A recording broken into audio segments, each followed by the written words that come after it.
Good day, everyone, especially to our esteemed panelists and Professor Dr. Angela Santos. I am Chrissy P. Adriano, and we are excited to present our research entitled Eco-Friendly Choices, Consumer Preferences for Sustainable Furniture Among Residents of San Antonio, Nueva Ecija. Over the next few minutes, I'll walk you through the background of our study, the methods we used, the key findings, and the significance of our results. Before we begin, I would like to introduce my dedicated team members who helped make this project possible. First, we have Gina Luisa Calamanan, who helped in the development of the study. Next is Michael and Nicole Concepcion, who contribute to find sources that can support our studies. Irish Ann Lasutin, who provides internet access and conducted the survey. Alexander Disler, Marby Jane Santiago, and Tristan J. Macandog, who focus on conducting a survey. First, we have the background of the study. So this study is all about understanding the increasing demand for sustainable furniture among residents of San Antonio, Nueva Ecija, driven by growing awareness of environmental issues. It aims to explore the level of awareness and knowledge about sustainable furniture in the community, as well as identify the key factors influencing consumer preferences, such as brand loyalty, perceived value, peer and family influence, and community engagement. Additionally, the research seeks to analyze the demographic characteristic, which is the age, gender, income, education that affects these preferences. By examining these factors, the study aims to provide insights into how local consumers perceive, choose, and engage with eco-friendly furniture, offering valuable information for manufacturers, retailers, and marketers to develop strategies that align with consumer preferences and promote sustainable purchasing behaviors for more environmentally responsible future. So we also have the importance of the study. Ang pag-aaral na ito ay mahalaga dahil nagbibigay ito ng insights sa behavior ng mga mamimili pagdating sa eco-friendly furniture. Makakatulong ito sa mga manufacturers at marketers na i-align ang kanilang strategy sa values ng consumers.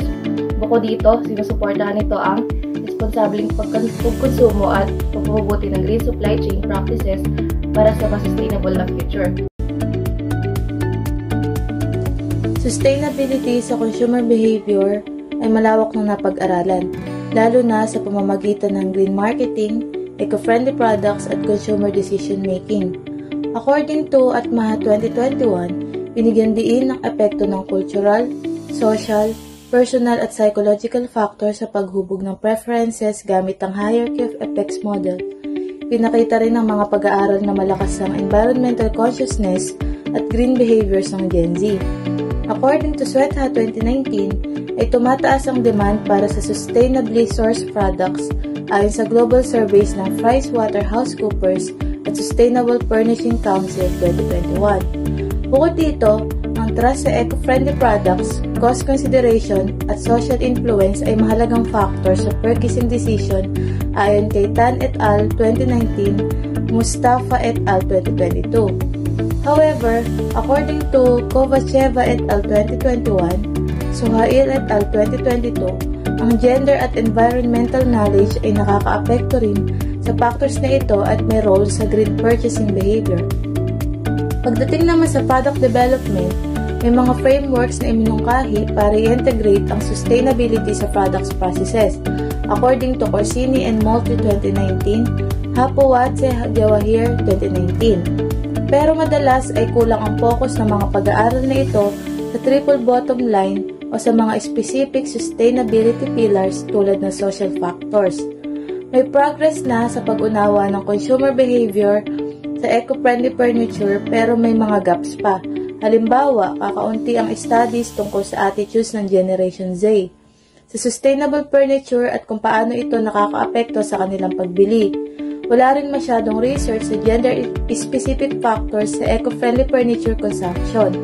Hindi nasusuri ang integration ng environmental, social, at economic factors sa furniture development.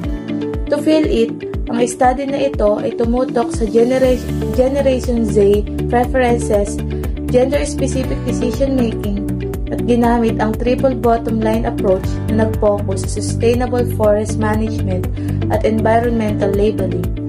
Layunin nitong mapalalim ang pag-unawa sa eco-friendly furniture, consumption at magbigay ng strategies para hikayatin ang sustainable choices sa merkado. Okay, let's move on to the research methodology. So So this study used a descriptive quantitative research designed to systematically analyze consumer perceptions, preferences, and behaviors toward eco-friendly furniture. Though structured questionnaire, the research measured the influence of factors such as environmental awareness, brand loyalty, perceived value, purchasing habits, peer influence, family values, community engagement, and future preferences on consumer decision-making. For the data collection was done in person through questionnaires, which were divided into 8 sections, using a Likert scale and checklist format, ensure clear and measurable responses. The study focused on the residents of San Antonio, Nueva Ecija, targeting 100 respondents selected through convenience sampling.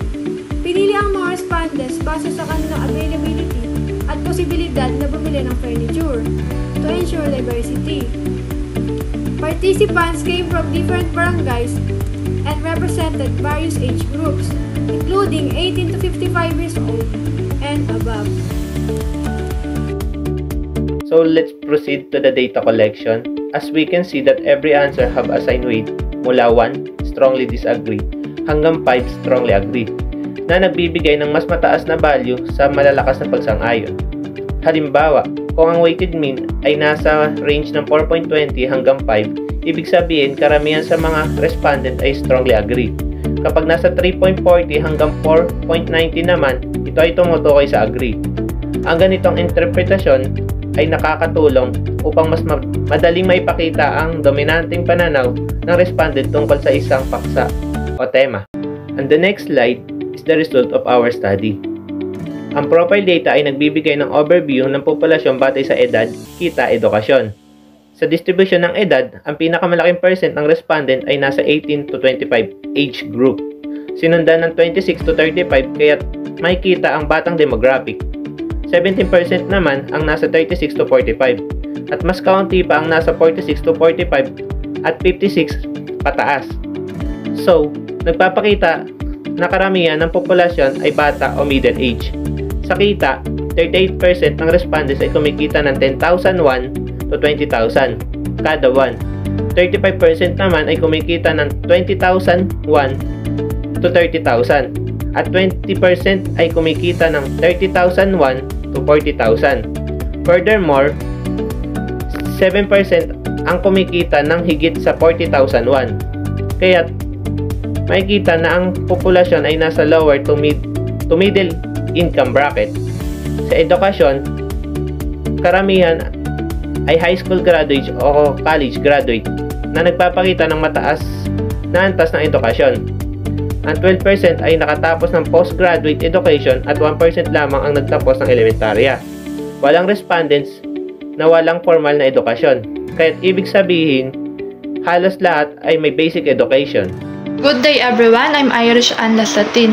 I will be discussing the result of our survey. Now let's begin with environmental awareness.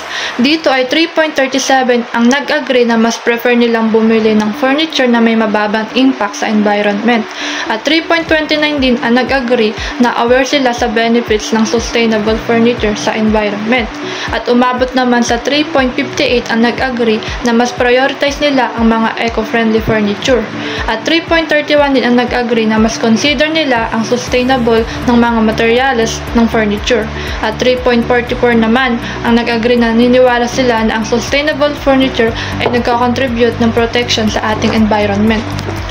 And the next slide is about purchasing habits na umabot ng 3.47 ng mga regular purchasing at 3.22 naman para sa mga may previous buying experience from influence at 3.44 naman para sa mga gustong mag-purchase sa mga store na may offer ng mga sustainable option at 3.41 naman para sa mga willing to switch brands para sa sustainable option at 3.3 naman para sa mga nagre-research muna or naghahanap ng mga iba pang option bago bumili. And para sa aking last slide, dito ay pinapakita ang willingness to pay more na umabot ng 3.6 ang nag-agree. At 2.67 naman ang nag-agree na naniniwala sila na ang mataas na presyo ng sustainable furniture ay tama lang. At umabot naman ng 2.99 ang mga willing to open ng premium paying at 2.61 naman ang mga willing to invest at 3.9 naman ang nag-agree na ang kamahalan ng furniture ay reasonable. Good day, I'm Marvin A. Santiago. Today I will discuss some of our conducted survey analysis about consumer reference based on the answer of total 100 respondents. Mula sa survey na ito sa slide ay nagpapakita ng malakas na positive na ugnayan between consumer preference sa kilalang brand at sa kanilang pagpili ng mga sustainable furniture. In this slide, factors influencing consumer preference for sustainable furniture. According to perceived value, mataas ang puntos ang binigay ng mga respondent dito because of naniniwala sila sa sulit ng presyo or because higher quality and durability of sustainable furniture. And the next slide show role of brand loyalty in consumer preference for sustainable furniture according to trust in sustainable brand. From analysis survey, mataas din ang puntos ng pagiging loyal ng consumer sa pinagkakatiwalaan nilang brand kahit na may mas mura pa dito. Because their loyalty is a brand. At the next slides po, sustainable brand. Ito ay nagpapakita ng tiwala ng mga mamimili sa isang brand na nagpo-promote ng sustainability, and this survey show na ang mga consumer ay nagustuhan nila yung mga quality and sustainable furniture at willing sila na i-recommend ito sa iba. Table po na ito, mas gusto po ng isang pamilya ang eco-friendly product dahil less chemical po ito at mas gusto po ito ng magulang. Dahil pag mayroon po sila maliliit na anak, ayaw po nila ito na malason o kaya naman po ay madisgrasya dahil sa mga ibang furnitures po. Kaya po mas pinipili po nila ang eco-friendly product. Meron po ito 33.34%. Ito po yung pinakamataas sa lahat. Dahil ito po yung nakikita po nila sa social media and gusto po nilang bilhin ito dahil sa trends. And kaya naging ganun po kataas dahil na-influensya po ito ng social media and part of the promoting sales po ito. This last table po meron po ito 3.39% na sumusuporta po ang komunidad sa eco-friendly product dahil nakakatulong ito sa kalikasan and mas nakakabawas po ito ng pollution, and ang eco-friendly product po ay gustong-gusto ng lahat. For the conclusion, consumer decisions regarding eco-friendly furniture are influenced by a combination of environmental awareness, social norms, economic consideration, and personal characteristics. Price and product quality are significant factors in their choices, along with the influence of friends and community involvement. In San Antonio, Nueva Ecija, consumers are increasingly aware of the environmental impact of materials, kaya mas pili-pili nila ang mga sustainable options tulad ng kahoy. Educational campaigns also play a big role in promoting pro-environmental practices. When it comes to demographic factors, social and community influences are stronger among women, habang ang mga kalalakihan ay mas nakatutok sa kalidad ng produkto.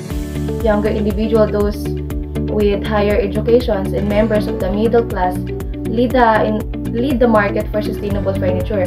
Sa aspeto ng regional dynamics, cultural values and community involvement significantly shape consumer decisions. Kaya mahalaga ang paggamit ng lokal na estratehiya sa marketing. Trust and brand loyalty also play a crucial role in consumer decisions. Mas malaki ang posibilidad na i-recommend ng mga mamimili ang eco-conscious brands kung nagtitiwala sila dito at kung kilala nila ito bilang maaasahan at may magandang reputasyon. This highlights the importance of building trust and a strong reputation to encourage more consumers to choose eco-friendly products. So here is our recommendation. So mahalaga ang mga rekomendasyong ito dahil nakakatulong sila para mapalaganap ang eco-friendly furniture at mapalakas ang consumer support. Ang educational initiatives ay nakakatulong sa pagpataas ng environmental awareness, habang ang cost-effective options ay ginagawang mas accessible ang sustainable products. Ang social norms at community engagement ay nagpapakita ng collective effort para sa kalikasan. Ang gender-specific campaigns ay nakatutok sa iba't ibang motivations ng mga lalaki at babae, kaya mas epektibo. Mahalaga rin ang paggamit ng certified materials at environmental labels para mag-build ng trust at transparency sa corporate practices. at data-driven marketing para sa personalized consumer engagement.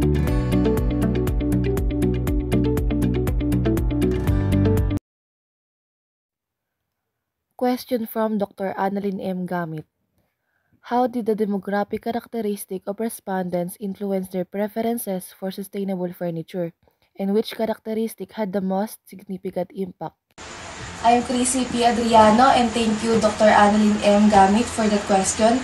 The demographic characteristic of respondents had a significant impact on their preferences for sustainable furniture, with some factors influencing more strongly than others. Age merged as an important factor where younger respondents tended to prefer eco-friendly furniture dahil mas mulat sila sa mga isyong pangkalikasan, habang ang mga nakakatanda naman ay mas inuuna ang tibay at tradisyonal na disenyo. Gender also played a role as women often lean towards sustainable furniture na akma sa aesthetics at environmental values, habang ang mga kalalakihan ay mas nakatuon sa functionality at pangmatagalang pagtitipid. Question from Dr. Joy N. Savellano. In your findings, brand loyalty emerged as a factor. Could you elaborate on how trust in sustainable brands differs from preference for known brands in shaping consumer behavior? I'm Gina Luisa Calamanan. Thank you for that question, Dr. Joy N. Savellano. Ang tiwala ng mga consumers sa sustainable brands ay dahil sa kanilang malasakit sa kalikasan at lipunan. Samantalang ang pagtangkilik naman sa kilalang brand is because of their name and history. In other words, sustainable brands are chosen because of their principles, while well-known brands are prepared because of their reputation and familiarity. According to the result of our survey, we receive a high percentage of agreement from respondents. It shows that consumers preferred sustainable brands, and consumer trust in sustainable brand is more driven by their concern for the environment and society. Question from Dr. Marilo P. Pascual. What role do social and cultural factors, particularly peer influence and community involvement, play in promoting sustainable purchasing habits, according to your study? Thank you, Dr. Marilo P. Pascual, for this question. And according to this study, is malaki ang naitulong ng community involvement and peer influence sa pag-promote ng sustainable furniture sa ating mga consumer. Dahil nagkakaroon sila ng awareness about sa magandang epekto nito sa environment, at karamihan sa kanila ay nagtatanong muna sa mga kakilala nila kung ano ang mga maire-recommended nila, dahil ang opinion nila ay nakakatulong bago sila bumuli or mag-purchase ng mga furniture. Question from Dr. Jennifer G. Fronda. Your study identifies willingness to pay more as a factor. How do you think manufacturers and marketers can address the challenges of price sensitivity in promoting sustainable furniture? The manufacturers and the marketers also faces the challenges. And the challenges is kung paano pagpataas ng price, especially po sa mga product. Kaya lang naman po tumataas ang product po dahil sa materials na ginagamit po dito. Ang manufacturers po ay minimake sure po nila na dapat quality and matibay po ang product nila, especially po the furnitures po, kasi po madalas po natin itong ginagamit. And ang mga customer naman po is nagdadalawang isip po sila kung bibilin po nila ito, and dahil sa mataas na presyo. Pero ang ginagawa naman po ng mga marketers, ito po yung sinesale stock po nila, and pinapakita po nila na matibay po talaga ang isang produkto na binibenta nila ng furniture po. And marami po silang makukuha benefits doon sa furniture. Like kagaya po ng pag bumili po sila ng furniture na ito, maaari pong ito ay maging IG story, lalo na po sa mga Gen Z po ngayon. And question from Dr. Nestor Natividad. Based on your conclusion and proposed strategic marketing plan, what specific action would you recommend to local businesses to enhance consumer engagement with sustainable furniture? Hi, I'm Micaela Nicole Concepcion, and thank you, Dr. Nestor Natividad, for your question. Based on our conclusion and proposed strategic marketing plan para mapalakas ang consumer engagement sa sustainable furniture sa San Antonio, Nueva Ecija, dapat mag-focus ang mga local businesses sa target awareness campaign na nag-highlight ng eco-friendliness, affordability, at durability. Pwede gamitin ang social media makipag-collaborate sa local influencers at mag-host ng community events para ma-educate at ma-engage ang mga consumers. Mahalaga rin ang pagbuo ng tiwala gamit ang testimonials, referral programs, at relatable local stories. Bukod dito, ang pag-offer ng budget-friendly bundles at installment payment options ay makakatulong sa mga sensitibo sa presyo.